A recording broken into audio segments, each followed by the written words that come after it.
ఈ రోజున ప్రతిదీ మారబోతుంది. మీ యొక్క ప్రవాసం ముగిసింది. 30 ఏళ్ల తర్వాత మీ యొక్క జీవితంలో అద్భుతం జరగబోతుంది. ముందుగా మీ యొక్క పరిస్థితుల్లో మార్పు కనబడబోతుంది. ఈ రాశి జాతకులు ఇక నుంచి మీకు ఎదురయ్యే పరిస్థితులపై ఈ వీడియో ఒక స్పష్టమైన లోతైన విశ్లేషణ అందిస్తోంది.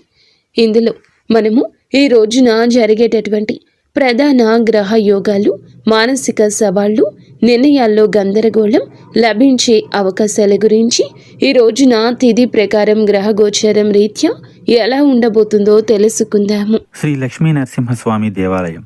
మీకు ఎటువంటి సమస్యలు ఉన్నా సిద్ధాంతి గారు ఫోన్లోనే జ్యోతిష్యం చెబుతున్నారు. భార్యాభర్తల సమస్యలు, ప్రేమ సమస్యలు, కుటుంబ సమస్యలు, ఆర్థిక సమస్యలు, డబ్బు, వ్యాపారము, పెళ్లి, సంతాన సమస్యలు, ఇంకా ఎటువంటి సమస్యలు ఉన్నా జ్యోతిష్యం చెప్పబడును, పరిహారం చేయబడును. శ్రీ లక్ష్మీ నరసింహస్వామి దేవాలయం పూజారి గారిని సంప్రదించండి. Phone number 9515466718. కేవలం ఒక సాధారణ రాశి ఫలం మాత్రమే కాదు, ఈ రోజున దిశను, అలాగే దానికి మీరు ఎలా సిద్ధపడాలో తెలియజేసే ఒక మార్గదర్శి. స్నేహితులారా, మొదటగా మనం ఈ రోజున ఎలా ఉండబోతుందో విశ్లేషించుకుందాము. ఈ రోజు మీకు ఒక పునాది అవుతుంది. ఈ సమయంలో శని దేవుడు మీ 2వ ఇంట్లో అంటే మీనరాశిలో సంచారం చేస్తూ ఉంటారు. జ్యోతిష శాస్త్రంలో శని యొక్క ఈ సంచారాన్ని ఒక ప్రత్యేక పేరుతో పిలుస్తూ ఉంటారు, వెండి పాయ. దీని అర్థం ఏమిటంటే ఇది మీ ఆర్థిక పరిస్థితిపై ఎలా ప్రభావం చూపిస్తుందో లోతుగా అర్థం చేసుకుందాము. సాధారణంగా ప్రజలు శని అంటే భయపడతారు, కానీ ఈ రాశి జాతకులకు శని యొక్క అనుగ్రహమే ఈ రోజున ధనస్థానంలో 2వ ఇంట్లో ఉండబోతుంది. ఆయన మీ ధనాన్ని సురక్షితం చేస్తారు. మీరు పెట్టుబడులు పెట్టడానికి ఇది సరి అయిన సమయం అంటూ గణాంకాలు చెప్తున్నాయి. శని ఇక్కడ కూర్చొని తన 3వ దృష్టిని మీ 12వ ఇల్లు అయిన మకర రాశిపై వేస్తున్నారు. మకర రాశికి సొంత ఇల్లు శని. దీని వెనుక ఉన్న తర్కాన్ని అర్థం చేసుకోండి. శని తన సొంత ఇంటినే చూస్తున్నారు. అది ఖర్చులు మరియు నష్టాల స్థానం. అంటే శని దేవుడు మిమ్మల్ని భార్య, ఆసుపత్రి ఖర్చులు, అనవసర నష్టాలు, చట్టపరమైన ఇబ్బందుల నుంచి కాపాడతారు. మీ పొదుపు పెరుగుతుంది. ఆస్తులు కూడబెడతారు. ఇనుము, యంత్రాలు లేదా ప్రాపర్టీలో పెట్టుబడి పెట్టడానికి ఈరోజు అనుకూల సమయం. ఒక అద్భుతవంతమైన తిథి అవుతుంది. అయితే ప్రతి నాణానికి 2 వైపులా ఉన్నట్లుగా 2వ ఇల్లు, వాక్కు, మాట. శని ఒక కఠినమైన గ్రహం. శని వాక్కు స్థానంలో కూర్చున్నప్పుడు మాటలో కటువు ధనము వస్తోంది. అయితే ఈరోజు మీరు చాలా జాగ్రత్త. మీరు నిజం చెప్తూనే ఉండొచ్చు. మీరు తార్కికంగా సరి అయిన వారే కావచ్చు, కానీ మీ మాట్లాడే విధానం ఎంత కఠినంగా ఉంటుందంటే మీ కుటుంబ సభ్యులు లేదా బంధువులు మీపై కోపగించుకోవచ్చు. ఇక్కడ హెచ్చరిక ఏమిటంటే కుటుంబంలో పాత విషయాలను మళ్ళీ తవ్వి తీసే అవకాశం ఉంది.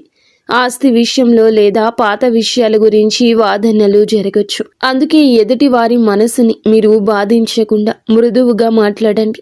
ఒకవేళ కోపం వస్తే ఈ రోజంతా మౌనంగా ఉండండి. ఇది మా విశ్లేషణలో ఒక పెద్ద హెచ్చరిక. దీన్ని నోట్ చేసుకోండి. అప్పు ఇవ్వకండి. శని 2వ ఇంట్లో ఉన్నారు. ఈరోజు మీరు ఏదైనా స్నేహితునికి, బంధువుకి లేదా తెలిసిన వారికి డబ్బు అప్పుగా ఇస్తే ఆ డబ్బు ఇక రానట్లే అని భావించండి. ఆ డబ్బు అంత సులభంగా తిరిగి రాదు. పైగా మీరు దాన్ని అడగడానికి వెళ్ళినప్పుడు మీ సంబంధాలు దెబ్బతింటాయి. డబ్బు వస్తుంది, కొంచెం ఆగుతుంది, మళ్ళీ వస్తుంది. డబ్బు ప్రవాహం ఇక నుంచి బాగుంటుంది. కానీ అప్పు ఇవ్వడం మాత్రం మీకు ఆత్మహత్య అసదృశ్యం కావచ్చు. ఈ రోజున గురువు కూడా 5వ ఇంట్లో ఉంటారు. ఇది చాలా శుభస్థితి. మీరు విద్యార్థి అయితే ప్రాథమిక విద్య మరియు ఉన్నత విద్య కోసం ఇది ఒక సువర్ణ సమయము. మీరు సంతానం కోసం ప్లాన్ చేస్తూ ఉన్నట్లయితే గనక ఈ రోజున సమయం చాలా అనుకూలంగా ఉంటుంది. గురువు దృష్టి మీ లాభస్థానం మరియు లగ్నంపై పడుతుంది. ఇది మీ బుద్ధిని సరి అయిన దిశలో ఉంచుతుంది. కాబట్టి ఈ రోజున మీకు మంత్రం ఏమిటంటే డబ్బు పొదుపు చేయండి, మాటను అదుపులో ఉంచుకోండి, అప్పు ఇవ్వకండి. ఇప్పుడు మనము ఈ రోజున మీకు ఉన్న సమయం గురించి తెలుసుకుందాము. ఇక్కడ గ్రహాల గతి మారుతుంది. ఇది మీ కెరియర్లో హై వోల్టేజ్ డ్రామాను తీసుకురాబోతుంది. ఈరోజు శాంతము కూడా మధ్యాహ్నం నుండి మీ యొక్క పరిస్థితి మారబోతుంది. గురుగ్రహం ఉచ్చ స్థితిలో ఉంటారు. ఇక్కడ ఒక విరోధ భావము ఉంటుంది. 6వ ఇల్లు దుస్థానము, రోగము, రుణము, శత్రువు. కానీ గ్రహం ఇక్కడ ఉచ్చ స్థితిలో ఉంది. దీని ఫలితం ఏమిటంటే 6వ ఇల్లు సేవ, అంటే ఉద్యోగానికి సంబంధించింది. ప్రభుత్వ ఉద్యోగాల కోసం ప్రయత్నిస్తూ ఉన్నవారు, ఐఏఎస్, ఐపీఎస్, తహసీల్దార్, రెవెన్యూ ఆఫీసర్ లేదా మైనింగ్, ఆయిల్, పెట్రోల్ వంటి టెక్నికల్ ఫీల్డ్లో ఉన్నవారికి ఇది రాజయోగం వంటి సమయము. ప్రమోషన్ లభించడం, కొత్త ఉద్యోగం రావడం, పని చేసే చోట మీ ఆధిపత్యం పెరగడం ఇలాంటివి జరుగుతాయి. మీరు నిరుద్యోగులైతే గనక ఈ రోజున మీకు ఖచ్చితంగా ఉద్యోగం లభిస్తుంది. కానీ జాగ్రత్త, ఈ సమయంలో శత్రువులు వరదలా పుట్టుకొస్తారు. గురువు ఉచ్చ స్థితిలో ఉన్నందున మీ శత్రువులు కూడా సామాన్యులు కాదు. వారు హై క్లాస్ వ్యక్తులవుతారు. బహుశా మీకు బాస్ లేదా ఎవరైనా పెద్ద అధికారి కావచ్చు. అయితే భయపడకండి. ఎందుకంటే శని ఇప్పటికే 2వ ఇంట్లో కూర్చొని తన 10వ దృష్టితో శత్రువులను చూస్తున్నారు. శత్రువులు వస్తారు, గొడవ చేస్తారు, కుట్రలు చేస్తారు. కానీ చివరకు విజయం మీదే అవుతుంది. శని తన రాశి జాతకులను శత్రువుల చేతిలో ఓడిపోనివ్వరు. ఇప్పుడు ఒక తీవ్రమైన విషయం గురించి మాట్లాడుకుందాము. ఈ రోజున మీరు ఏమిటంటే గనక ఈ రోజు ప్రారంభంలోనే రాహువు మీనరాశిని విడిచిపెట్టి మకర రాశిలోకి ప్రవేశిస్తారు. మకరం ఇది ఒక క్లిష్టమైన సమయము. 12వ ఇల్లు ఖర్చులు, మోక్షం గురించి చెప్తుంది. రాహువు ఇక్కడ ఒక రకమైన భ్రమను కలిగిస్తారు. మా డేటా ప్రకారం ఈ సమయంలో మీరు ఆన్లైన్ ఫ్రాడ్ లేదా సైబర్ మోసాల నుంచి చాలా జాగ్రత్తగా ఉండండి. అంతా నియంత్రణలో ఉందని, ఎలాంటి శని ప్రభావం తగ్గుతుందని మీరు రిలాక్స్ అవుతారు. సరిగా అదే సమయంలో టెక్నాలజీ లేదా ఇంటర్నెట్ ద్వారా మీ పొదుపుపై దాడి జరగచ్చు. వేస్ట్ ఫుల్ ఖర్చులు జరగచ్చు. అనవసర ఖర్చులండి పరుగులు పెట్టేస్తాయి. డబ్బు ఎక్కడికి వెళ్తుందో మీకు అర్థం కాదు. అందుకే మీరు ఈ రోజున పాస్వర్డ్లు, బ్యాంకు వివరాలు, ఆన్లైన్ లావాదేవీల విషయంలో ఎక్స్ట్రా అలర్ట్గా ఉండండి. ఆరోగ్యం విషయానికి వస్తే గురువు ఇది మీకు ఏమిటంటే 6వ ఇంటి ప్రభావం. ఊబకాయం, కాలేయానికి కారకుడు. శని దృష్టి కూడా ఉంది. మీ బరువు పెరిగే అవకాశం ఉందంటూ డేటా హెచ్చరిస్తుంది. మీ బరువు అదుపు చేసుకునే ప్రయత్నం ఇక మొదలు పెట్టండి. లేదంటే భవిష్యత్తులో వెన్నుముక లేదా ఎముకల వ్యాధిగా మారొచ్చు. అలాగే లిపిడ్ ప్రొఫైల్ మరియు కొలెస్ట్రాల్ చెక్ చేయించుకుంటూ ఉండండి. నిర్లక్ష్యం భారీ మూల్యాన్ని చెల్లించేలా చేస్తోంది. స్నేహితులారా, ఈ రోజున మీ ప్రయాణంలో అత్యంత కఠినమైన కానీ అత్యంత ముఖ్య కాలంలోకి ప్రవేశిస్తున్నారు. ఈ రోజు మధ్య సమయం నుండి జ్యోతిష శాస్త్రంలో చెప్పినట్లుగా పాపకర్తరి యోగం అని పిలువబడే ఒక ప్రత్యేక యోగం ఏర్పడుతుంది. దీన్ని జాగ్రత్తగా అర్థం చేసుకోండి. మీ రాశి ఏమిటంటే గనక చాలా మంచి రాశి. ఎందుకంటే దేవుని అనుగ్రహం ఉన్న రాశి. కానీ మీ 2వ ఇంట్లో శని కూర్చున్నారు. అంటే మీ రాశి 2 పాపగ్రహాల మధ్య ఒక శాండ్విచ్లా చిక్కుకుంది.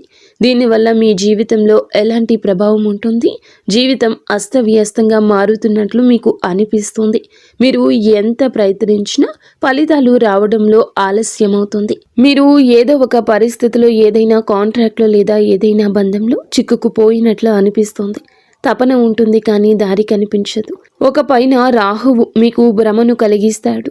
అనవసర ప్రయాణాలు, విదేశాలకు వెళ్లాలనే కోరిక, కానీ అందులో ఆటంకాలు వస్తాయి. మరోవైపు శని మిమ్మల్ని కఠిన శ్రమ చేయిస్తాడు. ఈ సమయం మీ సహనానికి అసలైన పరీక్ష. కానీ చీకటిలో ఒక కాంతి కిరణం కూడా ఉంది. భయపడకండి.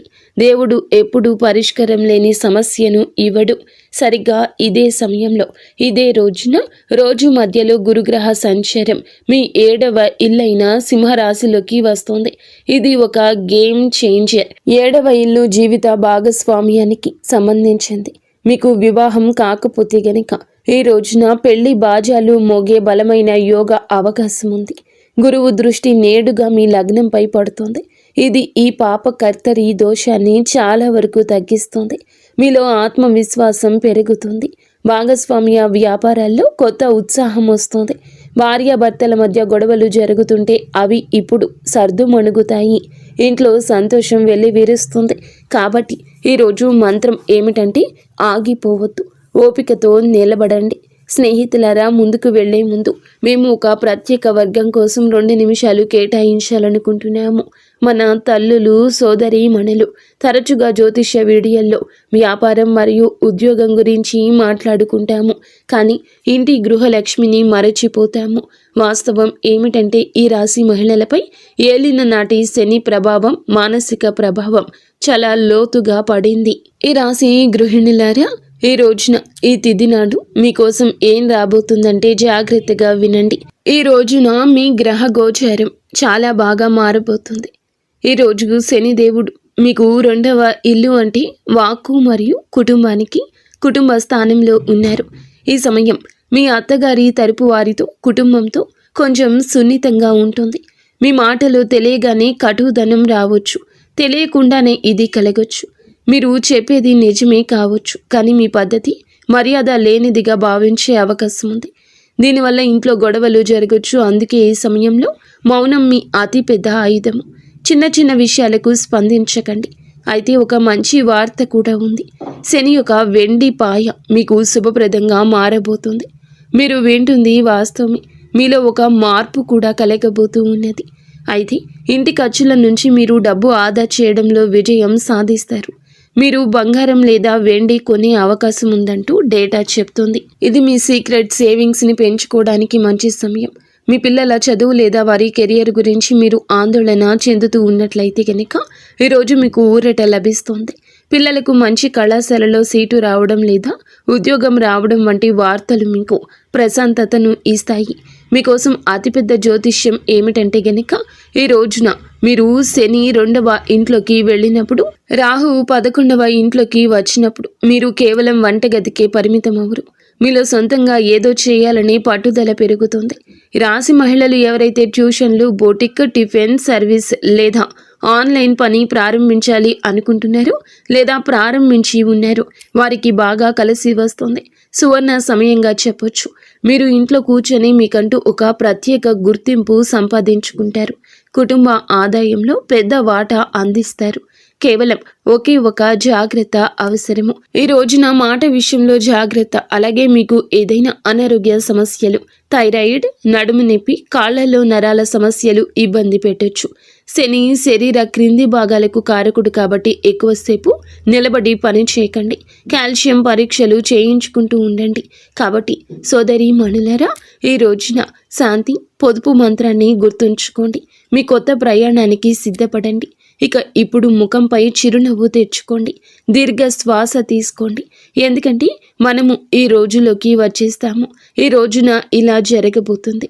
వెంబడిగానే పరిస్థితి మారబోతుంది. మీరు గత 7.5 ఏళ్లుగా ఎదురు చూస్తున్న ఒక శుభవార్తకు సంబంధించిన సమాచారం ఈ రోజు వినబోతున్నారు. శనిదేవుని యొక్క 2వ ఇంటి ప్రవేశమే ఇన్ని అనర్థాలకు, ఇన్ని అర్థమైన ఉపయోగాలకు కూడా కారణం. కావున జాగ్రత్తగా ఉండండి. సంపూర్ణ విముక్తి శని నుండి తప్పక కలుగుతుంది. శని 3వ ఇంట్లోకి వెళ్ళినప్పుడు మీ మనస్సులో మార్పు వస్తుంది. ఆ బరువు, డిప్రెషన్, ఆ భయం అన్నీ మాయమైపోతాయి. అప్పటి వరకు ప్రశాంతంగా ఉండండి. ఈ రోజు మాత్రం గాలిలో తేలుతున్నట్లు అనిపిస్తుంది. శని చాలా శక్తివంతంగా ఉంటారు. శని నీచ స్థితిలో ఉన్నట్లు పరిగణించినప్పటికీ 2వ ఇంట్లో ఆయన సంచారం మీకు అద్భుత ధైర్యాన్ని ఇస్తుంది. ఇప్పటి వరకు మీరు రక్షణగా ఆడారు. మీ జీవితాన్ని ముందుకు తీసుకెళ్లారు.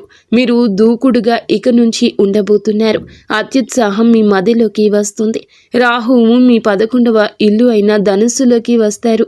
వైదిక జ్యోతిష శాస్త్రంలోని ఒక నియమాన్ని గుర్తుంచుకోండి. 11వ ఇంట్లోని రాహువు రాజుని చేస్తాడు. 11వ ఇల్లు లాభస్థానము. ఈ రోజున అందులకు గాను కోరికల నెరవేర్పు స్థానం ఇది. ఆర్థిక పురోగతి సమయము. షేర్ మార్కెట్ నుంచి ఆశించిన లాభాలు ఆకస్మికంగా వస్తాయి. ఆగిపోయిన డబ్బు తిరిగి వస్తుంది. లాటరీ లేదా ఊహించని మార్గాల ద్వారా లాభం ఉంటుంది. ట్రాన్స్పోర్ట్, ఇంపోర్ట్, ఎక్స్పోర్ట్ మరియు ఆన్లైన్ పనుల ద్వారా సడన్ వెల్త్, ఆకస్మిక ధనం లభిస్తుంది. మీరు మీ సొంత సామ్రాజ్యం నిర్మించుకోవడానికి ఇది సరి అయిన సమయం అంటూ డేటా చెప్తుంది. ఆదాయం కేవలం ఒకే వనరు నుంచి కాకుండా పలు మార్గాల నుంచి వస్తుంది. అలాగే గురువు మీకు ఎంతో లాభాన్ని కలగ చేయబోతున్నాడు. ఏలిన నాటి శని కూడా ముగుస్తుంది. రాహు లాభాలు ఇస్తారు. గురువు కెరియర్ను చూస్తున్నారు. ఇది గరిష్ట విజయం, మ్యాక్సిమం అచీవ్మెంట్ సాధించే సమయమే. మీ కృషి ఉండాలి. అప్పుడే సమాజంలో గౌరవం పెరుగుతుంది. మీ దగ్గర డబ్బు ఉంటుంది. దాన్ని అనుభవించడానికి మానసిక శాంతి కూడా ఈ రోజు ఉంటుంది. ఈ విషయం మాత్రం గుర్తుంచుకోండి. ఈ రోజున ఈ తిథి శని మీకు ఆశ్చర్యాన్ని కూడా ఇవ్వబోతున్నాడు. అలాగే శ్వాసనాళం థైరాయిడ్ సమస్యలు ఉన్నవారు కొంచెం జాగ్రత్త. ఉత్సాహాల్లో పడి ఆరోగ్యం నిర్లక్ష్యం చేయొద్దు. చల్లని వస్తువులు, ధూళికి, గాలికి దూరంగా ఉండండి. స్నేహితులారా, ఈరోజు ఒడిదుడుకులతో నిండి ఉన్నప్పటికీ ముగింపు మాత్రం సుఖవంతంగా ఉంటుంది. ఈ ప్రయాణాన్ని సులభతరం చేయడానికి మా విశ్లేషణ శాస్త్రాల ప్రకారం మేము చెప్పే ఈ 3 అద్భుత పరిహారాలు పాటించండి. వీటిని మీ దినచర్యలో భాగం చేసుకోండి. మొదటి పరిహారం సప్తదీయ ధాన్యాలు అంటే నవధాన్యాల వంటివి. రాహు మరియు కేతువుల కోసం మీరు ఈ రోజు ఏమిటంటే గనక రాహు కేతువుల పాత్ర చాలా పెద్దదని మీరు చూశారు. 7 రకాల ధాన్యాలను తీసుకుని ప్రతిరోజు ఉదయం మీ ఇంటిపైన పక్షులకు వేయండి. దీని వెనుక తర్కం ఏమిటంటే గనక పక్షులు ఆకాశ తత్వానికి సంబంధించినవి. అలాగే రాహుకేతువులు గాలికి సంబంధించిన వారు. మీరు పక్షులకు ఆహారం వేసినప్పుడు మీ జాతకంలో ఉన్న అస్థిరతను మీరు శాంతింపచేసినట్లు. ఈ పరిహారం మీ జీవితంలో స్థిరత్వం తెస్తోంది. రెండవ పరిహారం హనుమాన్ చాలీసా, సుందరకాండ. శని దేవుని కోసం మీరు ఏమిటంటే గనక ఈ రోజున ఏలిన నాటి శని ప్రభావం ఉంటుంది కాబట్టి ప్రతిరోజు ఇక నుంచి హనుమాన్ చాలీసా చదవండి. ఒకవేళ మీకు చాలా భయంగా ఉన్నా, కోర్టు కేసుల సమస్యలు ఉన్నా సుందరకాండలోని 42 నుండి 49వ దోహాలను పాటించండి. విభీషణుడు రాముణ్ణి శరణు కోరే ఘట్టము. ఇది కేవలం 5 నిమిషాలు సమయం పడుతుంది, కానీ ఇది మిమ్మల్ని నిర్భయంగా మారుస్తుంది. మూడవ పరిహారం సూర్య భగవానునికి నిత్యము అర్ఘ్యం ఇవ్వడము. ఇది క్రమశిక్షణ తెప్పిస్తుంది. మీ విజయానికి కొనసాగించడానికి ప్రతిరోజు కూడాను ఉదయించే సూర్యునికి నీటిని సమర్పించండి. ఇది మీ లగ్నాన్ని మరియు వ్యక్తిత్వాన్ని ప్రకాశవంతంగా ఉంచుతుంది. కాబట్టి ఈ రాశి వారులారా, సారాంశం ఏమిటంటే గనక ఈ రోజున ఈ తిథి నాడు డబ్బు పొదుపు చేయండి. అప్పు ఎవరికి ఇవ్వద్దు. పాపకర్తరి సమయంలో ఓపికగా ఉండండి. మోసాలకు గురి కావద్దు. ఇక నుంచి మీ విజయాలను మీరు ఆస్వాదించడం నేర్చుకోండి. ఈ రాశి జాతకులు కొన్ని ఏళ్లుగా మీ యొక్క జీవితానికి ఖాళీ మార్గం ఉండి ఉండొచ్చు, లేదా దరిద్రాలు ఉండి ఉండొచ్చు. మీ జీవిత గమనానికి అన్ని ఇబ్బందులు ఉండి ఉండొచ్చు. కానీ ఈ రోజున గ్రహ నక్షత్రాల కొలిమిలో జ్ఞానం, అనుభవం, అపారమైన ధనంతో నింపడానికి భగవంతుడే మిమ్మల్ని అనుగ్రహించబోతున్నాడు. శని దేవుడు మిమ్మల్ని విడగొట్టడం లేదు. ఆయన మిమ్మల్ని సిద్ధం చేస్తున్నారు. భయపడకండి, పట్టుదలతో ఉండండి. ఈ రోజున మీకు ఖచ్చితంగా భగవంతుని అనుగ్రహం, శివారాధన నిత్యము చేసుకోండి. పరమశివుని అనుగ్రహంతోనే ఇదంతా జరుగుతుంది. ఈ డేటా, ఈ విశ్లేషణ, ఈ నిజాలు మీకు నచ్చినట్లయితే వీడియోని తప్పకుండా లైక్ చేసి మా ఛానల్ని సబ్స్క్రైబ్ చేసుకోండి. ధన్యవాదాలు.